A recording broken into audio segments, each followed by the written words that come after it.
Douglas Allen Bickford, President and CEO of Say I Love You with the Mirror Productions. It is the 9th of June 2022 at 8:30 a.m. here in Klamath Falls, Oregon, which is my hometown.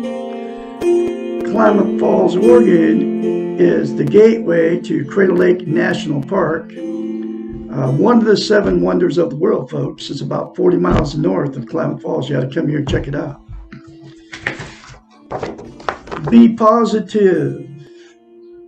The more positive you are, the more positive that will come to you. That's the way it works, okay? You are what you say you are. You are what you think you are.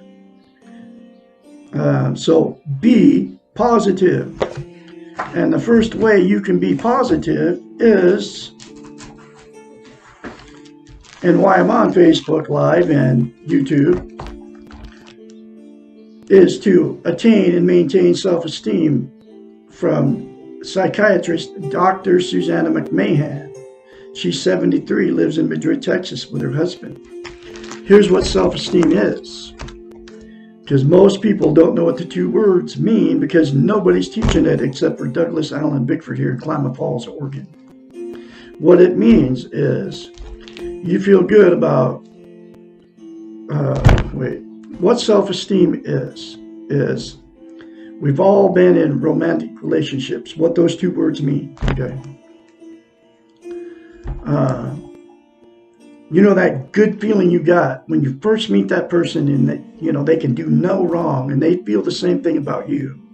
You're on cloud 9, man. You're bragging to all your friends and he or she's bragging to all her friends and family about you, and then you meet the family and woo, everything's hunky and dory, right?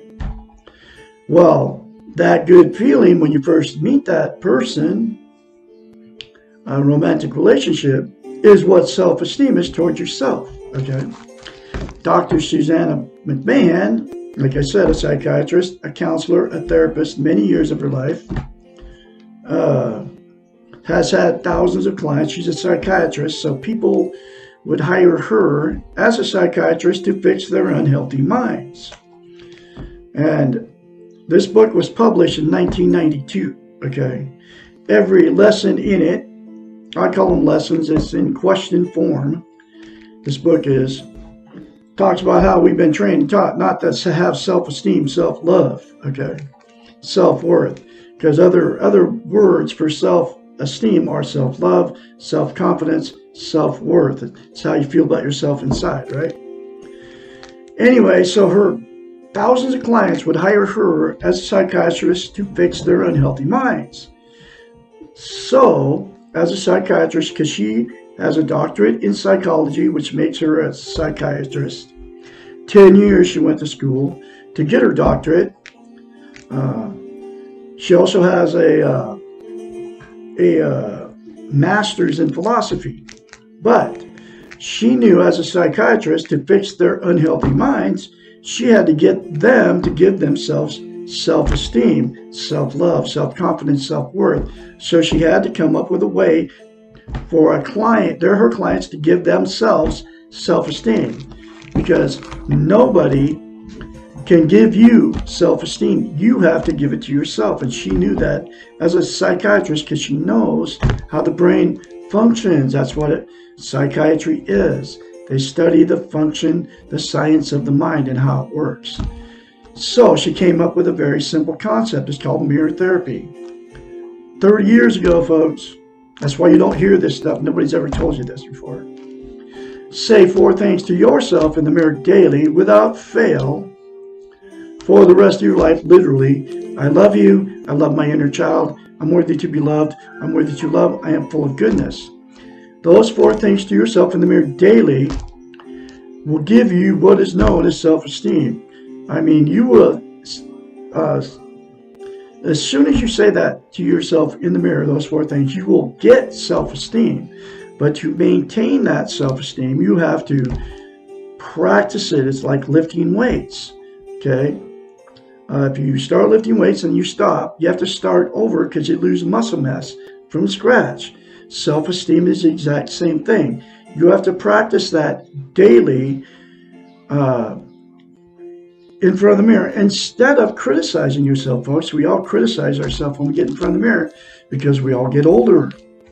I used to do it. I don't do it anymore, okay?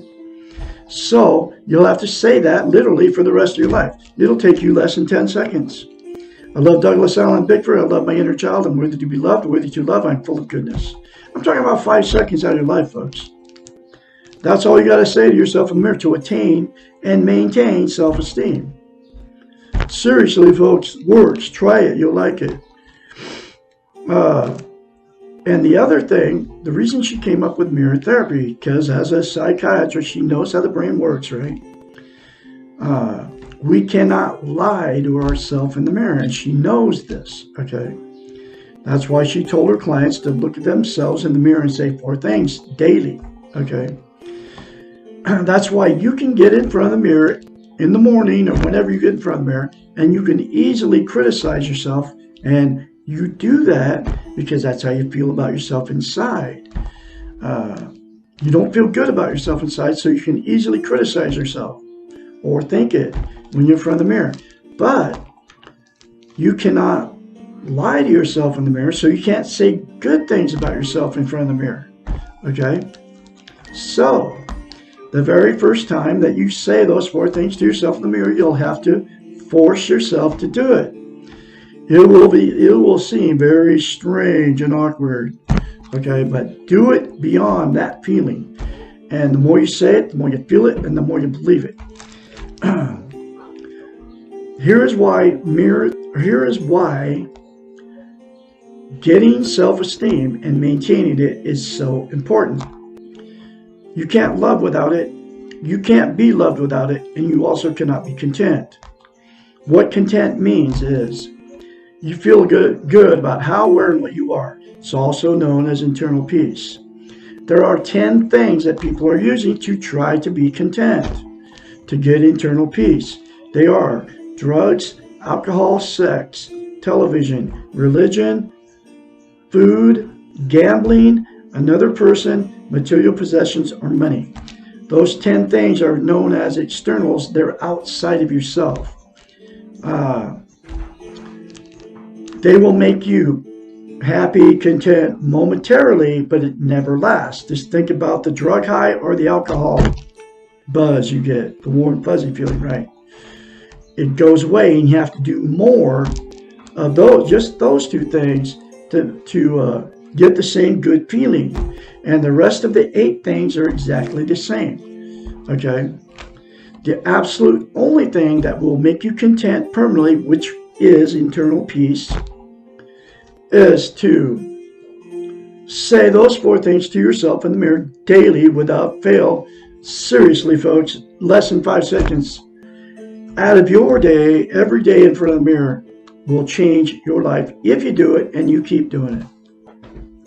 It worked on me, and that's why I am now very confidently spreading Dr. Susanna McMahon's message, because I'm full of it now because of mirror therapy.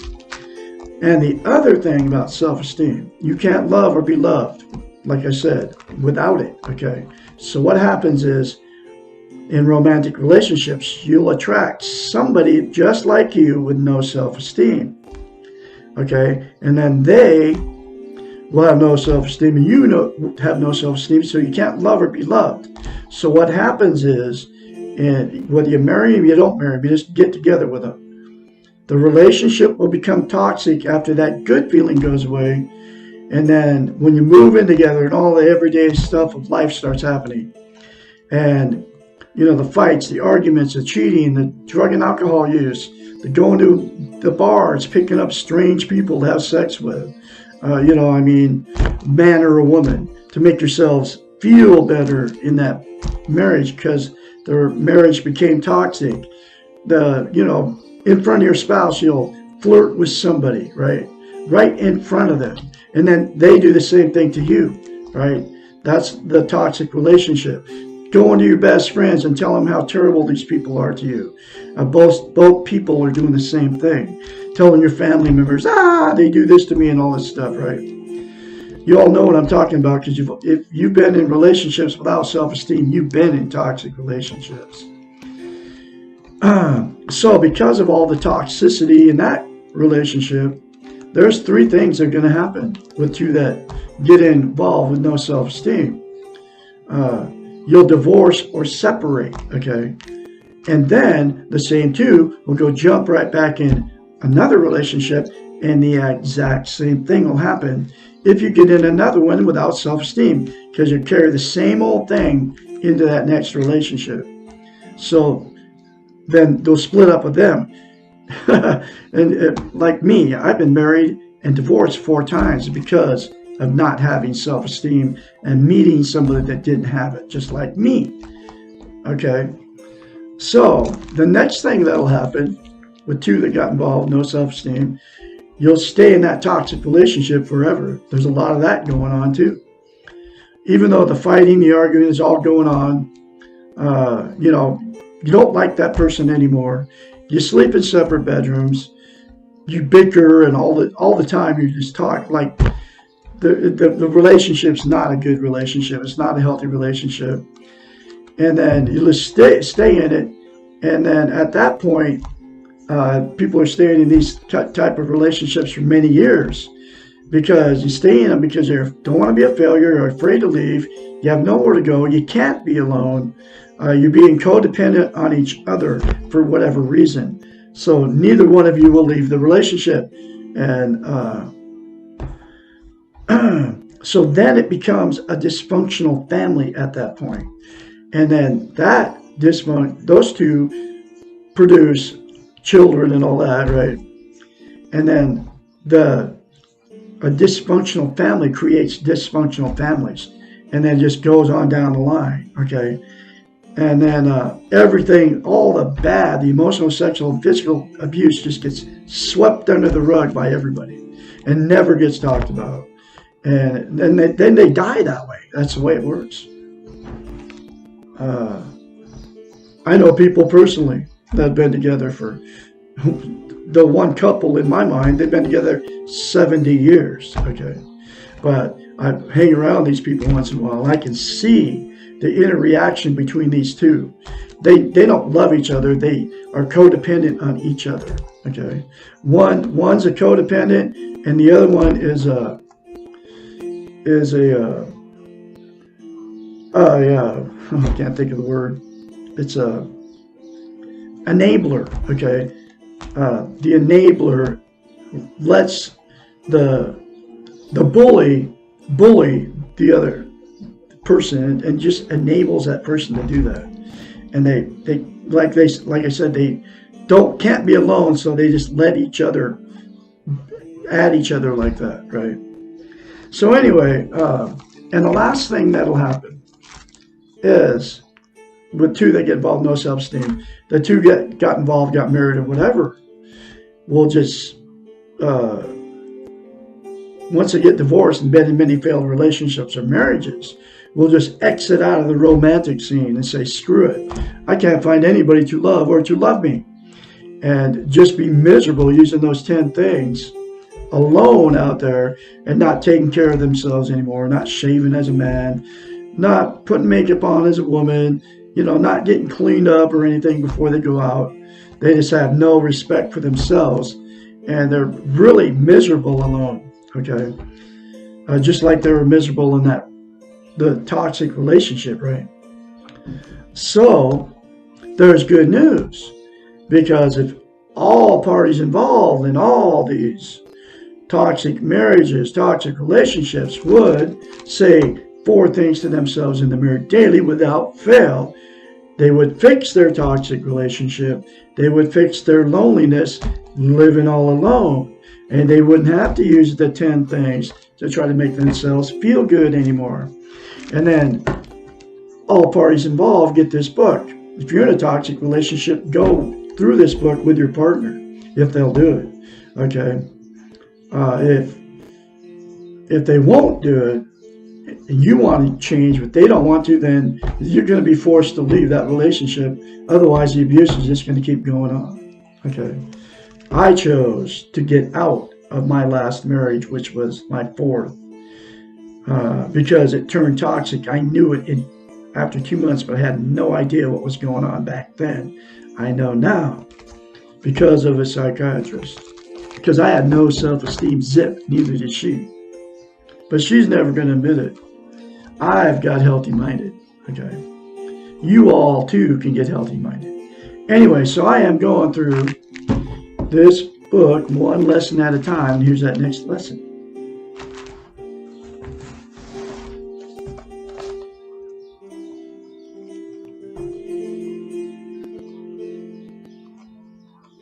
Okay. Where is it? Okay, here we go.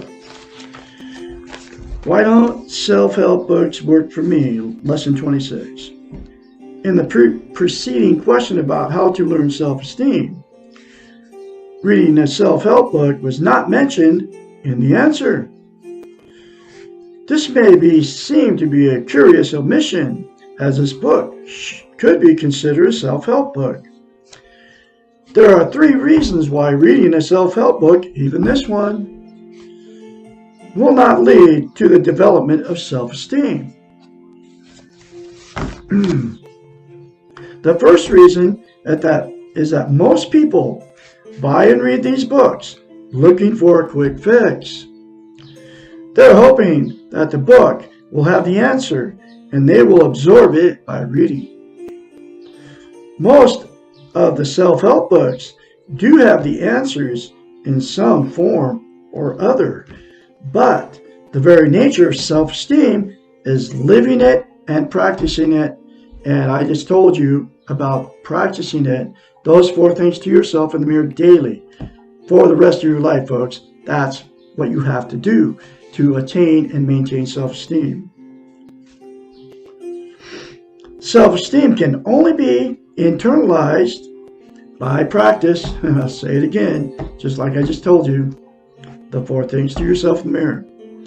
It cannot be handed to you, and it cannot be acquired by reading about how someone else learned to do it.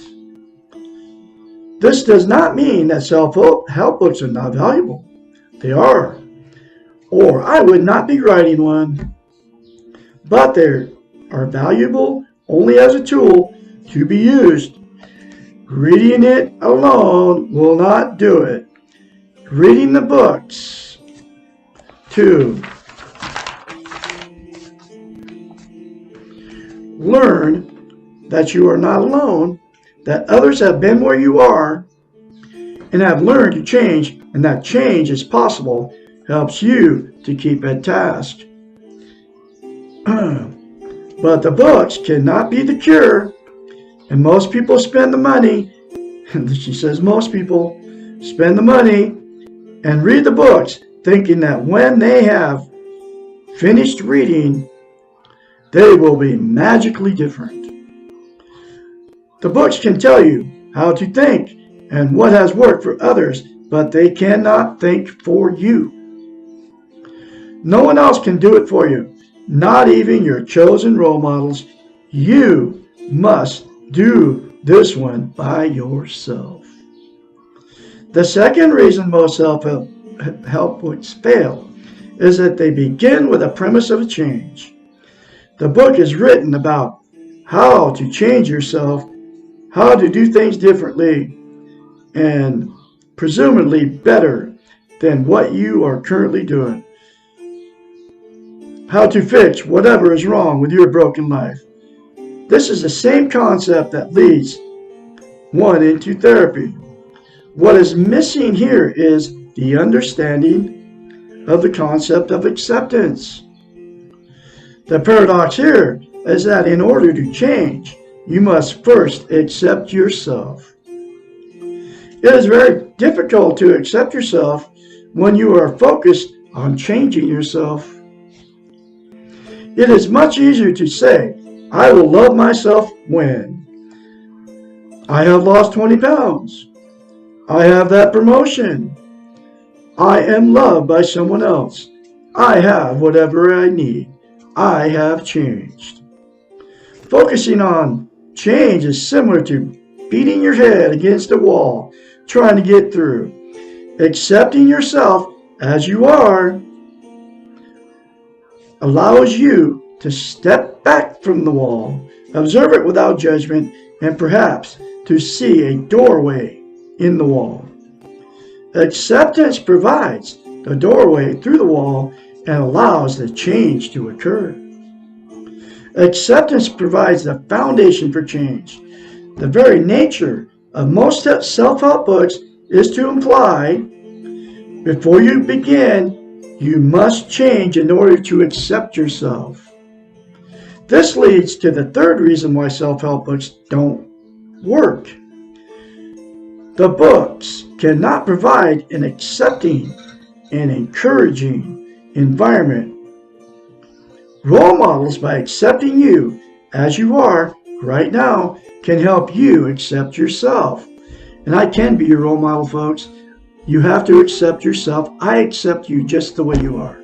Okay? And you can get beyond that by saying 4 things to yourself in the mirror will help you accept yourself just the way you are. You can accept yourself just the way you are and put me on pause and go look at yourself in the mirror right now and say, I love you. Say those 4 things to yourself in the mirror, folks.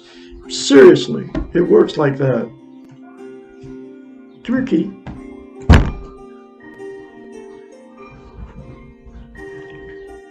Your role models can provide the observing eyes to help you look at yourself and find the doorway to change.